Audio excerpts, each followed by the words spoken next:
మేషరాశి. ఈ రాశి వారికి రోజు ఆర్థికపరమైన కొంత ఇబ్బందులు ఎదురుకావచ్చును. చేసే పనులు అనుకూలంగా ఉంటాయి. ఉద్యోగస్తులు, వ్యాపారులు జాగ్రత్తలు పాటిస్తూ మీ యొక్క వృత్తి వ్యాపారాన్ని కొనసాగించండి. ముఖ్యమైన దూరపు వ్యక్తుల నుండి సమాచారం, శుభవార్త అందుతూ ఉంటుంది. కుటుంబ సభ్యుల మధ్యన సహాయ సహకారాలు సంపూర్ణంగా ఉంటాయి. విదేశీ యానానికి సంబంధించిన ప్రయత్నాలు కొంతవరకు ముందుకు వెళ్తాయి. మేషరాశి వారు ఈరోజు శనికి తైలాన్ని సమర్పించి ఆంజనేయ స్వామికి 5 తమలపాకులు సమర్పించండి.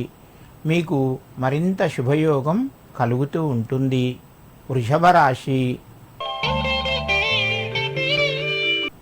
ఈ రాశి వారికి రోజు కొంత అనుకూలంగా ఉంది. ప్రయత్నాలు ఫలిస్తాయి. శుభవార్త వింటారు.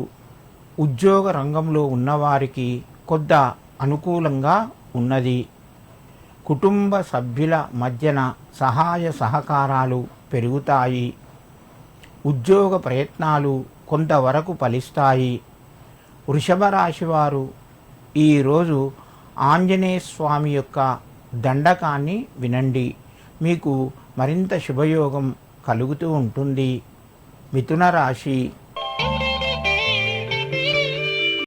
చేసే పనులు ఆలస్యంగా కలిసి వస్తాయి. కొత్త అవకాశాలు ముందుకు వస్తాయి. నిరుద్యోగులకు ప్రయత్నాలు కొంత ఫలించే అవకాశం ఉన్నది. ప్రయాణాలు కొనసాగుతాయి. దైవ దర్శనాలు చేసుకుంటారు. మిథున రాశి వారు ఈరోజు లక్ష్మీ వెంకటేశ్వర స్వామినే నమః అని చెప్పి 3 తులసి దళాలు సమర్పించండి. మీకు మరింత శుభయోగం కలుగుతూ ఉంటుంది.